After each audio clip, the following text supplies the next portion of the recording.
Award साहब कर रहे हैं, यानी काफी राजनीति का स्तर गिरा चुके हैं, पूरा गिरा चुके हैं, जिसके कारण मैंने उनका निषेध किया। यानी वरिष्ठ ही मतलब क्या फूट डालने का प्रयास करते हैं राष्ट्रवादी कांग्रेस पार्टी के अंदर। देखिए, मेरे को तो उसमें ये पवार साहब से भरा दिखा। सर से पूछ के हमने राष्ट्रवादी कांग्रेस पार्टी में हमने प्रवेश किया, यानी अवार्ड साहब को पूछ के उन्होंने प्रवेश किया, तो क्या ऐसे आपकी पार्टी में अनुमति मिलती है क्या? और अभी जब शिंदे साहब की सरकार बनी, हाँ, तब उनका एक प्रवक्ता बोलता है कि सीएम तेरे से बैर नहीं, उप मुख्यमंत्री तेरी खैर नहीं।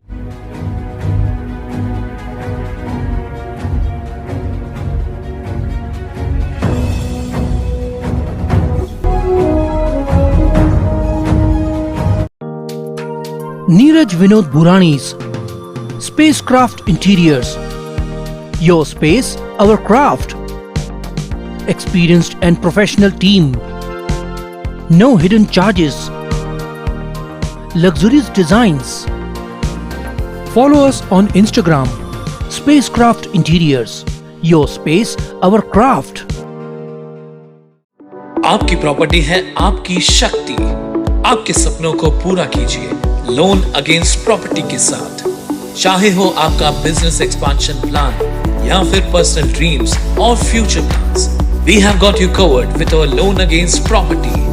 आज ही Crystal Finance by Ajit Makijani से संपर्क कीजिए। Easy process, minimum documentation, fast approval, hassle free doorstep process. आइए लेते हैं एक मुलाकात राष्ट्रवादी कांग्रेस पार्टी के नेता भरत गंगोत्री जी के साथ। भरत जी, भी हाल ही में आपके ही वार्ड में आपके पैनल में एक अड़ावा कार्यक्रम लिया गया राष्ट्रवादी कांग्रेस पार्टी के ही तरफ से, और राष्ट्रवादी कांग्रेस पार्टी के दो दिग्गज नेता आपके पैनल में आए। क्या कारण था आपने उनका निषेध किया? अक्सर देखा जाता है कि भाई वो इतने बड़े बड़े कार्यक्रम में छोटे छोटे कार्यकर्ताओं को बुलाया जाता है, बड़े से बड़े कद्दावर जो शहर के नेता होते हैं किसी भी पार्टी के, उनको बुलाया जाता है। तो ऐसी क्या आन पड़ी जो आपको नहीं बुलाया? एक दूसरा, आपने उनका निषेध किया, निषेध करने का कारण क्या था? देखिए, निषेध करने का कारण काफ़ी यह है कि 4-5 साल से अंदरूनी ये था कि पक्ष के अंदर हर टाइम ये लोग कालानी लोग को बिना कारण, जब वो बीजेपी में भी थे तो भी वो उनको सपोर्ट करते थे। अच्छा। हाँ, जब पंचम कालानी मेयर के लिए फॉर्म भरे थे तब उन्होंने गर्जे साहब से तथ्यस्थ रहने का हमें आदेश दिया था। तब हमें पवार साहब का आदेश था सेना के साथ रहने का। हाँ। और वो हम निभा रहे थे। सही। इन्होंने बिना कुछ ये किए गर्जे साहब का तथ्यस्थ रहने का आदेश दिया और हम उसमें तथ्यस्थ की भूमिका निभाई, जिसमें सेना को नुकसान भी हुआ। ठीक। और ऐसे कई टाइम हुए, अध्यक्ष टाइम पे हुआ। सबसे बड़ा कारण क्या था, अभी जब हमारी सांसद रत्न खासदार सुप्रिया सुले जी को अब्दुल सत्तार मंत्री ने अशब्द बातें की, तो हमने एक आंदोलन निकाला। वो आंदोलन जोरदार गया हमारा। उसमें हमारे प्रदेश के उपाध्यक्ष प्रमोद इंदुरा साहब आए थे, ग्रामीण के भाऊ गोंदल, थाना से एक महिला इनकी ताई आई थी। ऐसे काफ़ी सारे लोग वो आंदोलन में आए थे। तब अवार्ड जी प्रमोद इंदुरा को फ़ोन करके बोलते हैं कि भाई आप उनके प्रोग्राम में क्यों गए? अरे, गंगोत्री के प्रोग्राम में आपके जाने से कालानी पहले ही तकलीफ में है और तकलीफ में आ जाएगा। यानी वरिष्ठ ही मतलब क्या फूट डालने का प्रयास करते हैं राष्ट्रवादी कांग्रेस पार्टी के अंदर। देखिए, मेरे को तो उसमें ये पवार साहब से भरा दिखा कि अच्छा। जो पवार साहब की बेटी, हम उनके लिए आंदोलन निकाल रहे हैं और ये उस आंदोलन के लिए मना कर रहा है। यानी ऐसा तो नहीं कि कहीं ना कहीं राष्ट्रवादी कांग्रेस पार्टी के अंदर पवार साहब से भी बड़ा कोई नेता है? ये दिख रहा है। नहीं तो इससे पहला संपर्क मंत्री हमारे गणेश नायक जी हुआ करते थे। सही। और हमारा कालानी का कोई झगड़ा आज का नहीं है, 2009 से चल रहा है। इनको जवाबदारी अभी 19 में मिली है। हाँ। तो 12 साल उनको होके गए हैं गणेश जी नायक को जी। उन 12 सालों में हमारा काफ़ी टाइम में ऐसी बातें हुई है कालानी के साथ, मगर उन्होंने कभी हमको ऐसा नीचा दिखाने के नहीं की जिस तरह से ये अवार्ड साहब कर रहे हैं। यानी काफी राजनीति का स्तर गिरा चुके हैं, पूरा गिरा चुके हैं, जिसके कारण मैंने उनका निषेध किया। इनसे अच्छा गणेश नायक जी थे जिन्होंने 12 साल में कभी ऐसे महसूस नहीं होने दिया हमें। यानी वहां पर उन्होंने, गणेश नायक साहब ने संभाला बहुत अच्छी कि तरह पार्टी के अंदर फूट ना हो। हाँ। और पार्टी में गुटबाजी ना बढ़े। जिसके लिए जो भी, ठीक है, हर एक पार्टी में गुटें होती है। हाँ। कोई नई बात नहीं है, सभी पार्टियों में है। हाँ। लेकिन गुट को संभाल के चलना, हाँ। ये एक नेता का धर्म होता है। और एक नेता में क्वालिटी होनी चाहिए कि हम इस प्रकार के नेता है जो हम दोनों गुटों को संभाल के चले। क्योंकि वो दोनों जो कार्यकर्ता है, जो शहर के नेता जो है, वो कार्यकर्ता जो पार्टी के, वो पार्टी के सिंबल पर है। तो नेताओं का काम है कि अपने कार्यकर्ताओं को संभालना। 100%। मतलब ऐसे कई टाइम हुआ था। एक उदाहरण देता हूँ उसका। जब हमने गणेश नायक जी को कहा था कि कालानी महल से ऑफिस बाहर होनी चाहिए जिससे हम पदाधिकारी वहाँ पे आ जा सके, जिसमें हमारे को अपना अधिकार महसूस होने लगे। तो ज्योति कालानी वहाँ बैठे हुए थे, तो उनसे पूछा तो बोला भैया ऐसे ऐसे। बोला नहीं, वो बरोबर बोल रहे हैं, आप ऑफिस बाहर निकालिए। तो उनको भी महसूस हुआ कि भाई ये इनकी मांगनी बरोबर है।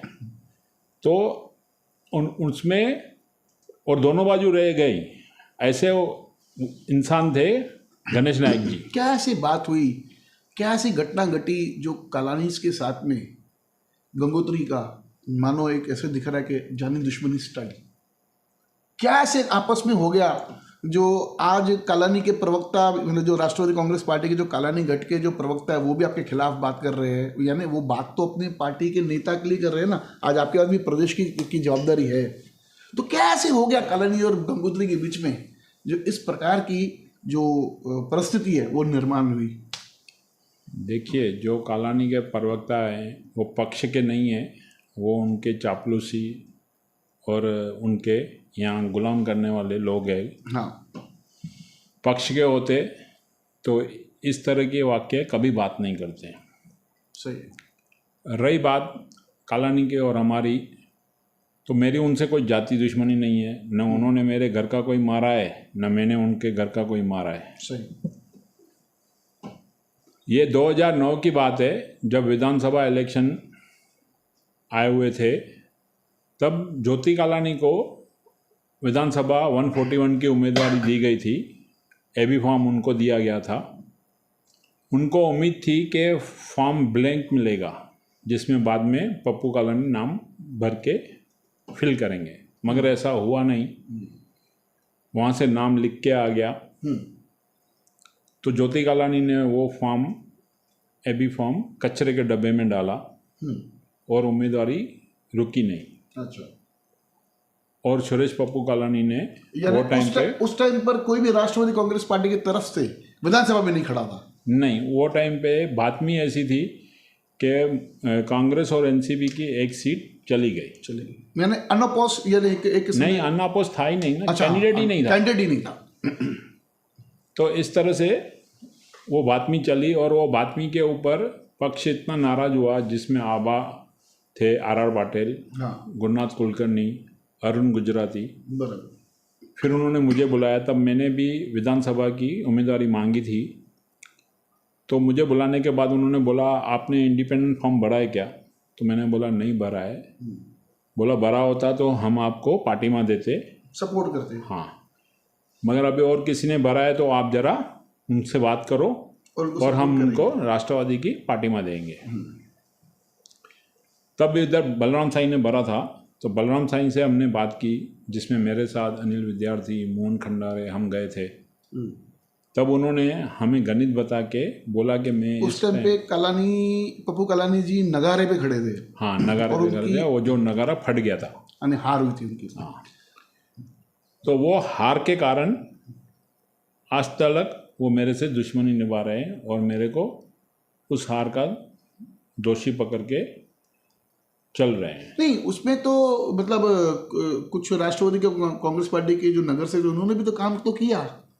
नहीं, तभी 16 नगर सेवक थे। 16 नगर सेवकों में से 14 नगर सेवकों ने उनका पप्पू कलानी का काम नहीं किया। उन्होंने 140 में जहाँ महेश तपासे जी खड़े थे उधर आके उन्होंने काम किया, जबकि 141 में नहीं किया, जिसके कारण उस टाइम मुझे याद है कि महेश तपासे जी को भी हार का सामना करना पड़ा और बहुत कम वोट नजर आए। हाँ, नहीं, वोट अच्छे दिए, कम वोटों से, वो समझो। ऐसे कुछ उस टाइम पर हवा, उस टाइम की बात कर रहा हूँ जिस टाइम पे ये चुनाव थे, उस टाइम पे ऐसे हवा थी कि राष्ट्रवादी कांग्रेस पार्टी के कुछ आज के जो माजी नगर से कुछ उस टाइम के नगर सेवकों ने भारतीय जनता पार्टी को पर्दे के पीछे सपोर्ट किया था।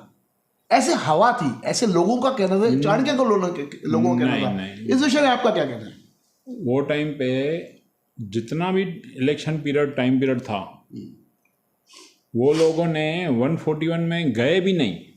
अच्छा, वो लोग टोटल टाइम 140 में दिया, अच्छा, आखिरी दिन तक, जब तक वोटिंग होने तक। क्या लगता है वो पप्पू कलानी के हारने का कारण ये 14 नगर से उनके काम नहीं करने से पप्पू कलानी हार गए?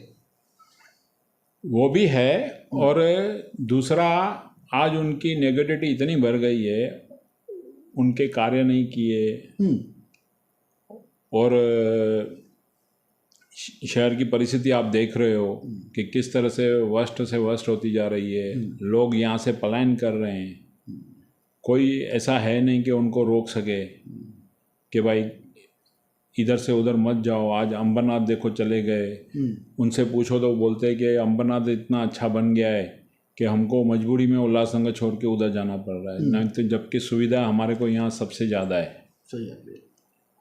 उनको वहाँ पे रोड्स, बिल्डिंग्स, पार्किंग सब कुछ मिल रहा है, सुविधाएं काफ़ी है गार्डन। अंबरनाथ में। इनके टाइम में कितने सारे प्लॉट है जो जहाँ पे हड़प हो गए, ग्राउंड्स थे। आज एक स्कूल अच्छा नहीं है, बेशक इनके पास भी स्कूल है, मगर आज तक कोई ऐसा है कि लोग इनके डिमांड में आवे कि हमको इधर एडमिशन लेनी है। सही आपकी बात। एक और आखिरी सवाल पूछूंगा। अभी हाल ही में आपके राष्ट्रवादी कांग्रेस पार्टी की जिला अध्यक्षा, उन्होंने कहा था कि हमने आज्ञा लेके, यानी मैं हिंदी में प्रोनाउंस कर रहा हूँ कि भाई उन्होंने आज्ञा लेके राष्ट्रवादी कांग्रेस पार्टी के सुप्रीमो जो उस दिन मंच पे थे, हमारे अवार्ड साहब, आनंद प्रांशपे साहब, उस टाइम दोनों मंच पे थे, उनका ऐसा कहना था कि हमने सर से पूछ के हमने राष्ट्रवादी कांग्रेस पार्टी में हमने प्रवेश किया, यानी अवार्ड साहब को पूछ के उन्होंने प्रवेश किया। तो क्या ऐसे आपकी पार्टी में अनुमति मिलती है क्या? देखो, अनुमति पार्टी से तो नहीं मिलती है। हाँ, भाई उन्होंने व्यक्तिगत अवार्ड साहब से परमिशन लेके गए होंगे, तो ये अभी उन्होंने खुद अपने रिलेशन बताया कि उनके कितने घनिष्ठ रिलेशन पप्पू कलानी से। हाँ, तो अभी वो उनके लिए कुछ भी कर सकते हैं। तो कहीं ना कहीं ऐसा नहीं लग रहा कि पार्टी का प्रोटोकॉल इस प्रकार का खराब हो रहा है, पार्टी की छवि शहर के खराब हो रही है इस प्रकार की बयानबाजी देके कि हमने परमिशन लेके एक राष्ट्रीय पार्टी की मतलब जो रूलिंग में रह चुकी है, जो शरद पवार साहब की पार्टी है, आज उनकी पार्टी की जिला अध्यक्षा इस प्रकार की बयान देती कि हम उनसे परमिशन लेके गए थे, हम शरद चंद्र पवार सर जी से ये हम पूछ के गए थे कि क्या, क्योंकि हमारे पर्सनल कुछ प्रॉब्लम्स थे, हम उन पर्सनल प्रॉब्लम्स को लेके हमारे ऊपर दबाव रखा गया था कि हम बीजेपी में आके उनके चिन्ह पे चुनाव लड़े, तो हमने उनसे परमिशन ली थी और उन्होंने हमें परमिशन दी थी। परमिशन लेके हम राष्ट्रवादी से हम भारतीय जनता पार्टी में हमने प्रवेश किया, और क्योंकि वहां पे हमें दबाव था, और दबाव के बाद में हमारी कुछ पर्सनल, कुछ हमारी जो व्यक्तिगत हमारी जो बातें थी वो क्या थी पूरे शहर को पता है, बताने की जरूरत नहीं है। इस प्रकार की राजनीति क्या राष्ट्रवादी कांग्रेस पार्टी के नेता लोगों का इस प्रकार में ध्यान नहीं जाता है क्या? नहीं, 100% जाएगा। इसके ऊपर बहुत बड़ा एक्शन भी होगा। और आपने रही शिकायत बात की है। कि